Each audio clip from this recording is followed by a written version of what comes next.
What's up?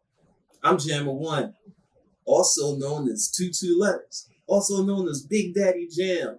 And I'm here with my homeboy. Tell people your name. What about Chuk Diesel, man? Gas Mask Music Group, you already know. Okay. How'd you come up with the name Chuk Diesel?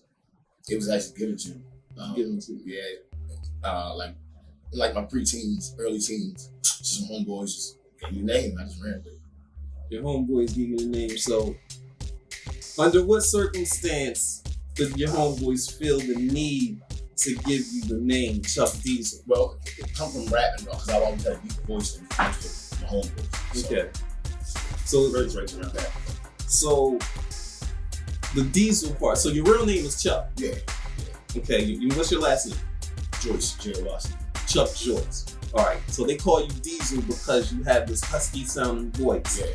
And I'm pretty sure you know how to get you get your point across really well with your voice. So yeah, that's kind of dope. I always kind of wish that my homeboys kind of gave me a name because it fits you. You know what I mean? As opposed to you coming up with your own name. Right. So how'd you feel about being called Chuk Diesel at first? At first I didn't like it. I don't know, at first I didn't like it. But then, it just grew on me. Made sense after a while. So it took you about a year or so for you to get into the comfort zone? Probably. Like you start doing not only that, they kept saying it. Like at first it was like it'd be funny, like they were saying it'd be funny, because I didn't like it. You know what I mean? At first, and then stopped coming out so much, I just ran with it. So the ladies call you Chuk Diesel as well? Yeah. Everybody's on that. Everybody. That's what's up. So how'd you start rapping? Family members. My uncle was always a DJ, and my cousin always did music. And I came up under my cousin, so it's kind of like natural. And my cousin used to rap, we used to rap at the bus stop, on the corner, whatever. And I used to beatbox for a long time. Oh, okay. You know how to beatbox? Yeah, I can beatbox a little bit. Oh, okay. Early 80s, I'm dealing with rapping, like I said, beatbox and all that. Early 80s? Yeah, since I can remember, like 85, 86. Yeah, that's crazy. You're from the old school. Yeah. Like back then, even if I wanted to rap, they probably wouldn't have let me. I was always just a little one hanging around the older kids. You know what I mean? Yeah. So how old would you say when you came with your first round? How old were you? Like 8. I always wonder how people that young would actually just put it together. You know, Esau, I used to have him rapping when he was probably about 10 or 11, but 8 years old, that's something, man. That's some mark. I used to practice in the bathroom with the door locked as if nobody could hear me. Yeah. My mom used to always be like, yo, that fucking rap music. Like, that's how I got caught a couple times. Then when she first bought me a karaoke machine, that was it. That's what's up. That was it. Yeah. Did you used to do ciphers and stuff? Yeah. All the time. You know, ciphers in the early 90s, that was a big part of hip hop. Oh yeah, you couldn't hold your own in that. Yeah, you couldn't really go anywhere without seeing a group of guys on the corner just getting it in. And when you step up, be like, I got next. you had to bring it. That was, man, I miss that so much about hip hop. That element. Don't get me wrong, it still happens like with us. Yeah. Nowadays, like we be in the house, Yeah. Somebody put on a beat or something, everybody just go in. Yeah. So let's go. So, why do you rap? What does it do for you? Meditation, honestly. Like, just a way to get my aggression out. You know what I mean? That's pretty much it. I really don't do it for nothing else, but it's like a peace of mind. It's like going fishing. It's like relaxing. Some people go fishing to relax. I go thinking. Yeah. Same here. It's therapeutic. Yeah, definitely. Do you have a mission, a prime directive with what you doing musically or No, I really don't. I just like making good music. For real. I like creating the process of it. And whatever come back from it, good or bad. Yeah. That's what's up. Peace, love, unity. Right. Having fun. All right. So you got an album, a new album. Is this your first album? No. It's not? No. This is the first one that's on all music platforms. Okay. I've done plenty of albums, through the years that I just released in the street. Okay. But hand to hand. Yeah. I was just that guy that used to stand outside with a book bag full of CDs. Yep. That was date like back early 2000s, late 90s. I tried to do it with this project. We had to come over to the digital side. Yeah, because it's like nobody was doing it no more. Yeah. So. Like you would still see some guys. It's probably some of them still out there trying to hustle CDs and laws and stuff. Yeah, it is. It's like, no, man, you gotta get hip. I understand the hustle and it's fast and easy, and people will give you the money, but a lot of times they don't even listen to CD. They just, But so this is your first album, and it's called S.O.D.A. Tell us about that. How did you come up with S.O.D.A? Well, it's an abbreviation for Sunshine on the Dog's Ass. For one, it's meant to be fun. That was just to throw you off top. You hear a title like that, you kind of brings your curiosity to the forefront. You know what I mean? Other than that, the meaning behind it really is a dog. Luck. You can't be down on your luck all the time. Right. Sometimes you gotta be up on your luck. So that's when the sun is shining on the dog's ass. When you up on his luck. No doubt. And the album definitely has that vibe, like it has that come up sort of vibration to it. It's very hardcore. It's fun. It's definitely fun to listen to. I noticed how when you in the studio you work like just freestyling. You had this way of just coming up with catchy hooks, like just off the rip.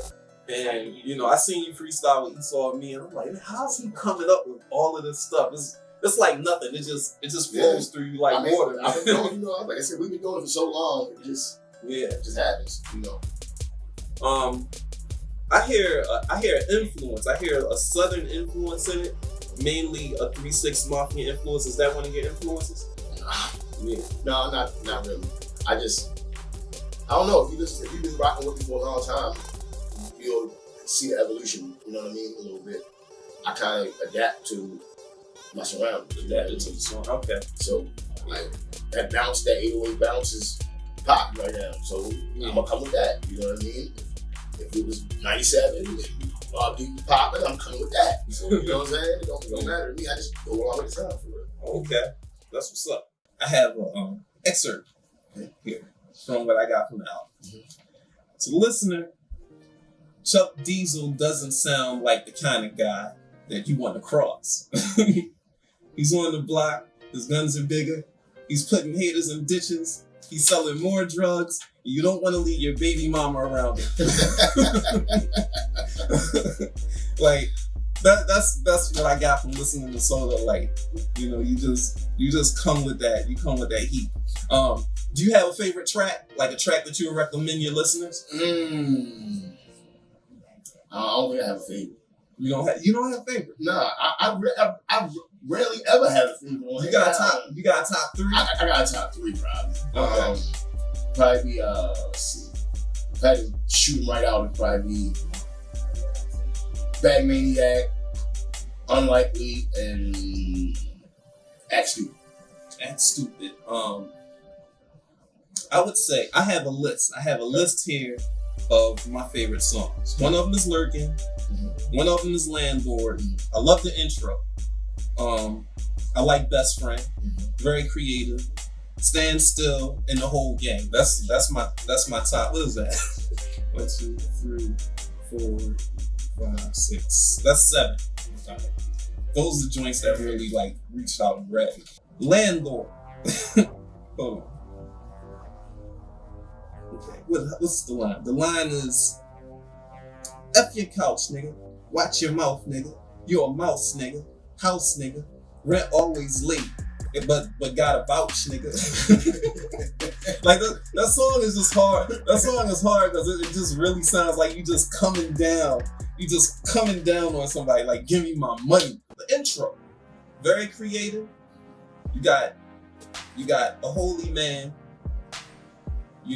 Opening this whole thing up. He's pretty much breaking down. Right. Sun shines on the dog's arse. S.O.D.A. He's just breaking it down. That was very creative. Was that your idea? Yeah. Well, the idea was mine, but of course somebody wrote the whole scripture part for me. You know, the person who recorded it. But yeah, that was definitely the idea. Yeah, I mean, the intro changed. It changed. Yeah, I had one idea, then we started getting into it, and then I was like, Then I came with another one, and then it was kind of like, all right, that one was cool, but then it was like that one. When we hit that one, that's the process. It's always good when you can rearrange your ideas and not lose the feeling of the song or what you're trying to do. Like, so many times people, they have a good idea, but they'll lose faith in it because they can't get it right. I'm glad you got it right. It came out really. It's one of the dopest introductions to an album that I heard in a long time. People don't really do album introductions like that. Right. Well, see, the original idea was 300 bars. I was going 300 bars, but use every album, every song title in the 300 bars. Oh, okay. That was the original idea. All right. And then how long is 300 bars? That was just what I was gonna go for. I just picked that number and was like 300 bars. Okay. All right, let's see. We got Act Stupid. And my favorite line from Act Stupid is, I adapt to my surroundings, so I'm violent by nature. And you just literally said that when we was talking about, you know, how you came up with the album, how you adapt to what's going on. You know, that was dope. And then Best Friend. Let's talk about Best Friend, which is, to people who don't know, Best Friend is Chuk having a conversation with his dark side. It's kind of like your bad conscience. You have a good conscience and you have a bad conscience. But Chuk is having a conversation with the bad conscience. How do you come up with that? That's exactly what it was. Like, that's you hit the nail on it. You know what I mean? Like, that's what it was. I was just when he first played the track to me, that was the first thing I was like, all right, you know what I'm saying? All right, now I can really get creative on this one. And that's what I did. I just wrote it as if I was sitting across from the table, talking to myself. Word. Was you drinking at the time? When I wrote it? Yeah. No. You wasn't smoking? I was smoking. You was perfect. No, okay. But yeah. Okay. That's dope. Yeah. Check out S.O.D.A, Chuck Diesel. Hold on. We got a couple more. We're gonna be done. Stand Still. This is like a hard battle song. All right. Now, that's the line in this song that made me say, Okay. F a hater and his children. Firebomb the whole building. That's a very, you know, you want to fence to insanity there. You know what I mean? I say, Jesus, you really hate them haters. Yeah. So what was the reasoning for that line? To bring it to you in the worst way. Bring it to you in the worst way. I want to destroy you. Eliminate your existence at all. Oh, wow. And you know. And future generations too. Hey, you know. I like this is kind of on the subject of all. I was in a cafe once, and I met a young lady, and we was having a conversation about, you know, black people, white people, racism, and all this stuff. And she was kind of on that page. She was like, yeah, kill them all. Oh man, kill the babies too. I said, what? And the babies too? Right. She was like, yeah, that's our enemies. Get rid of them. You know, I was hey. I mean, the mentality is, when it comes to music, my mentality is that way. You know what I mean? So that's why I be so involved in my music. Because this is more or less, I'd rather get it out my music than get it out in the street. You know what I'm saying? Yes. Yes, it's a good way to put things. I mean, that's the way it is in battle. You know, it's no rules. There's no rules in battle. Right. It's very aggressive. It's intense, and some people feel can get hurt. In hip hop, it used to be rules. You can't talk about people's mom, and you can't talk about each other. Not now. You hear battle rap now, that's all you're gonna hear is something about everybody's mom. All right, this is the last one. The whole game, the rudest line on the whole album. Now the last line was very. It was kind of. What was? How would I describe that last line? Fire blowing the whole building. Just explicit. Yeah, it's just hate. I hate you. I hate you. This line is rude. Okay, here we go. The whole gang. I'm the first one in and the last one out. I ain't talking about the job. I'm talking about your girl's mouth. Yo. Yo, when I heard that line, I was, oh my gosh, I'm like, yeah, he ain't playing around. Can it get any worse? Not mouth. MOUF. Right. That's how you know it gets real. Yeah, straight up. All right. Yeah, man, that's pretty much it. I mean, yeah, I enjoyed the album a lot. I love working with you on it. Definitely. Yo, I wish you great success. And everybody who's watching this, you gotta check out this album by Chuck Diesel. It's called S.O.D.A. Yeah, you got anything else you want to say? No, man. Appreciate the love and support from everybody. You know what I mean? Keep showing it to me. I'm gonna keep giving it to y'all. You know what I'm saying? You got a Cash App donations that you want to, to? It's $CHUK DIESEL 410. Yeah, send those donations in because we doing this. We doing this for y'all. We doing this for the people, and those donations, it really keeps us going. It lets us know that you appreciate the content that we putting out. Yeah, definitely. Also, you can check it out on all platforms. You know what I mean? Spotify, YouTube, Google Play. Any major music platform for real. Definitely there. All right. Appreciate you, bro. Yeah, man. Oh, this is my first interview, by the way. If y'all roast me in the comments, I'm coming for you. All right, that's pretty much it. Peace. Thanks y'all for watching.